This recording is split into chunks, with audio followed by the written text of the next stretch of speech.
innies.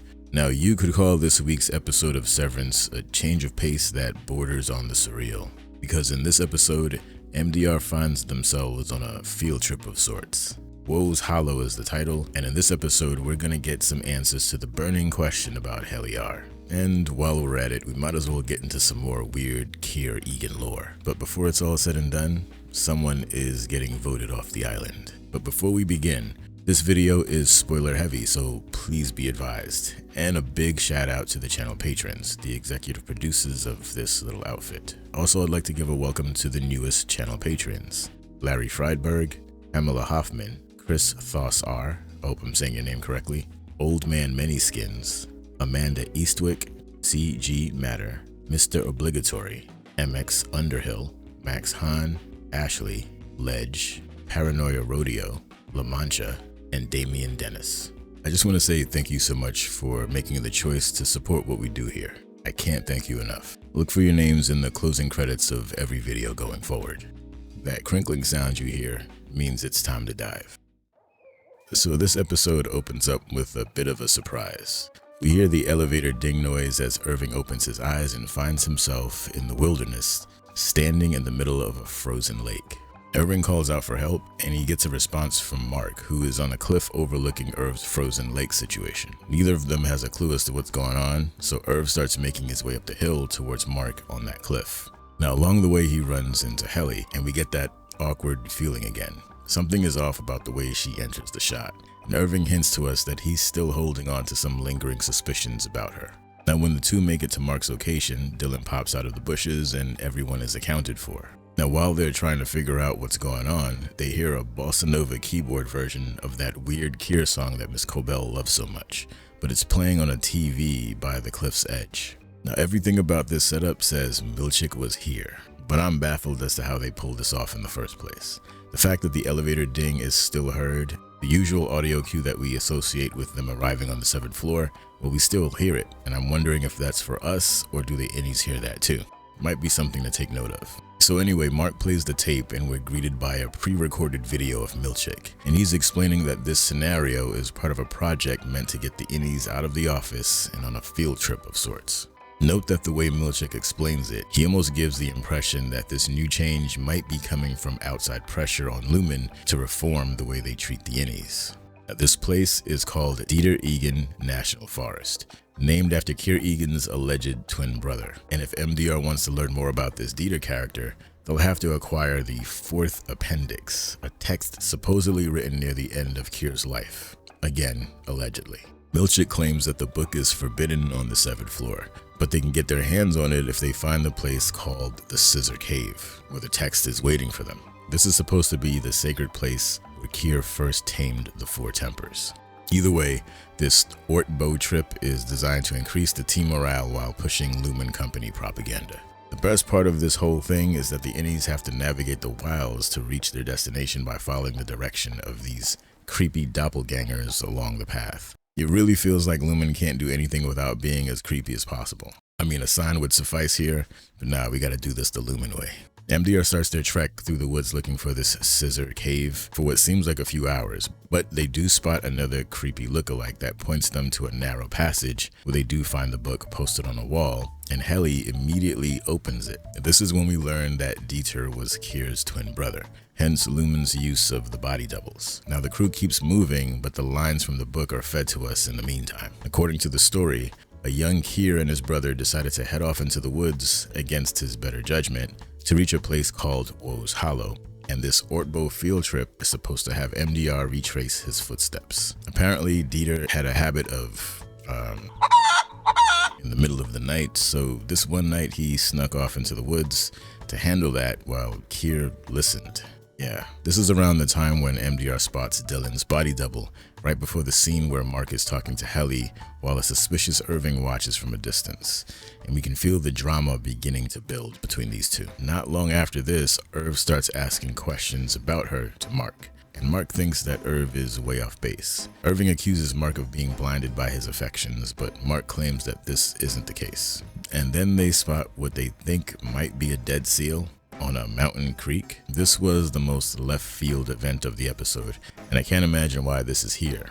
Irv calls it a seal and he wanted to eat it, but I don't know if we can ID this thing yet or figure out what it means, if anything at all. It could just be another symbol of death. Now, this is about the time when Irving starts tripping, probably because these circumstances are starting to give him the creeps. So he starts lashing out at the others for not being as wigged out as he is. Mark insinuates that Irv is being this way because his last outing as an innie was a bad experience for him, and Irv seems surprised that he even knew the details about it. So MDR finally reaches this waterfall where their body doubles are all waiting for them, along with Mr. Milkshake. Milkshake tells the crew that this is the tallest waterfall on the planet. A reminder to the audience that we can't trust anything this man says. So now it's getting dark and we're at the base camp, fully decked out with Lumen gear and all the amenities you could ask for. Helly comes around to Irving's tent to try and smooth things over with a gift, a little snow seal that she created. But Irving isn't so easily bought. Irving insists on getting the truth about what happened to her during the OTC, so he asks her about it again. Helly's response is a subtle hint that Irving is right about her. Based on her tone and choice of words, you can feel Helena's character is present for a moment, but then she catches herself and puts the mask back on. Irving is right, but how does he prove it to the rest of MDR? So in the next scene, we get Milchick's version of a scary campfire story, but it's about Dieter Egan's apparent demise. According to the story, Keir was ready to head back home, but his brother wanted to remain in the wilderness. His brother then dies suddenly, his body seemingly overtaken by nature. If you've ever read or watched Annihilation, I imagine it being something like that. The story continues when Keir heads to the water and runs into a woman who represents Woe of the Four Tempers. She's described as half the size of a normal woman, but looks sickly and gaunt. The woman basically tells Keir that a lack of self-control or self-discipline is what led to all of this, but her words are a bit more colorful.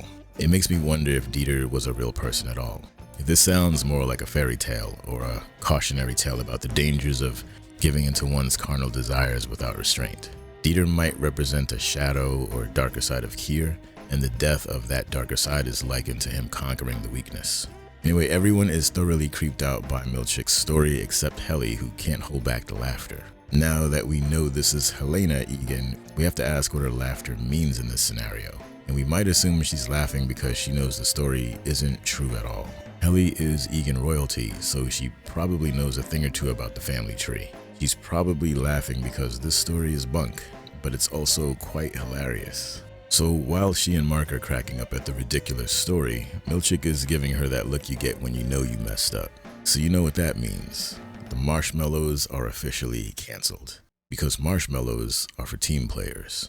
Miss Huang is ordered to toss them into the flames before Milchick storms off. Party officially ruined. Now Irv uses this opportunity to go after Helly again, insisting that she give more details about the alleged night gardener. But Helly turns it around on him, suggesting that he's mad because he'll never get to see Bird again. This is a particularly cold thing to say. So Irv's like, I'm done with all of you. Then he grabs a torch and heads off into the darkened woods alone. In the next scene, Mark visits Helly's tent and they talk about the little spat between her and Irv, but then the conversation pivots to being about their complicated situation. Helena is still pretending to be Helly, but her interactions with Mark here are genuine. Helly's official reason for being here is to make certain Mark completes the Cold Harbor file, but we can guess that there is more to it than that based on her actions. Helly seems to want what her innie has with Mark, but she's got to keep her identity a secret lest she risk losing the entire relationship. So she's kind of stuck between a rock and a hard place. Now there is a moment where she says that she is ashamed of who she is on the outside, and I think we can take that to be the honest truth. Helena gives the impression that her life is miserable, and I think pretending to be an innie and being with Mark is an escape from that harsh reality. Now we also need to talk about the reintegration glitch that Mark experiences for a moment in this scene, and I think what these flashes are telling us is that the integration process takes time to fully kick in. From what it looks like, Mark doesn't appear to know that he's reintegrated, and he's acting like classic innie Mark, so I'm guessing we won't see the effects of the procedure right away. So let's move over to Irving's late night stroll through the woods. Irving is looking for Mr. Milchick or Miss Huang in the dark when he stumbles and the torch goes out. Now he's royally screwed. He's lost with no idea which way to go and exhausted, so he sits down to rest and he ends up falling asleep. So now we're in Irving's dream, a place where the subconscious and the conscious mind communicate through visuals, something innies aren't usually allowed to do, especially Irving. So let's pick this dream sequence apart. Irving wakes up in the same wooded area, but the trees in his immediate vicinity are mostly dead or gone. It looks like nuclear winter out here, as if a bomb had gone off and the air reeks of death. Now Irv is in his office attire as he walks through this bleak atmosphere towards the MDR desk cluster. One of the terminals is up and running, and there's a cloud of moths buzzing around the monitor. Irv starts using the keyboard, but then the divider wall is lowered by Bert. Notice that Bert is not wearing the O&D lab coat. He's wearing a business suit and working at an MDR computer. Could this mean that Bert once worked in MDR? Could both Bert and Irving have worked together in MDR, but neither of them remember due to Severance? So Irving here is typing coming from the seat that Helly normally sits in, but he can't see a face at first. Then he sees the woman from the freaky book depicted as Woe sitting in that exact spot. This is imagery from his subconscious, no doubt. So Irving looks back at his screen.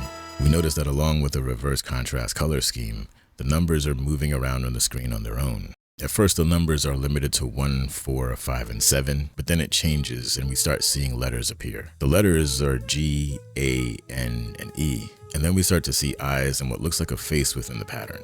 This is Irving's subconscious making the connection and revealing the truth about Helly. So when he wakes up, he jumps up and makes a beeline for the camp to let everybody else know. Now by this time, it's morning, and the others are waking up to find out that Helly and Irv are missing. Helly is at the waterfall when Irv catches up with her and tells her that he knows she's an Egan. Notice how Helly says she's sorry here, and I think she really means it. But that doesn't mean anything to Irv. He grabs Helly to report her to Milchick, but the commotion brings everyone to the waterfall and we have this sort of standoff between him and Milchick. Irving threatens to drown Helena if Milchick doesn't switch her back to her innie right away. There is some hesitation, and Milchick calls in for the Glasgow block to be removed, bringing back a confused Helly R. We did see Glasgow in the list of Severance modes in the control room back in Season 1. We can probably guess that what this does is keep the severed employee in Audi mode or block the chip from being activated. You can think of this as the inverse of what the OTC does. Anyway, Milchick is big mad. He almost lost the boss's daughter on a field trip. This cannot stand. So he invokes some weird Lumen law that dictates that an attempted murder is grounds for immediate dismissal from Severance, i.e. your life is over. Dylan tries to apologize to Irv for not believing him when he voiced his suspicions, but Irv responds with, "It's okay, just remember to hang in there." So this is probably a coded message to Dylan regarding the OTC. Hang in there is a phrase that should hold special meaning to Dylan in this situation. So this is probably not the last we will see of any Irv despite how things look. So hopefully this isn't the end of him. But I guess the good news is that our Helly is back. But I'd be lying if I didn't say that the Helena character is very interesting. She's complex and conflicted in a similar way to the Miss Waterford character in The Handmaid's Tale. One of my favorite antagonists these days. Tell you what though, Mark is gonna have a hell of a time explaining things to any Helly. It's gonna be interesting to find out what Audi Helly's next move is. That's it for this episode. If you enjoyed this video, you already know what to do. Big up to the patrons, thank you so much for doing what you do. And to the entire tinfoil gang, you are appreciated. I know things are crazy out there right now, so be safe, and until next time, off you go.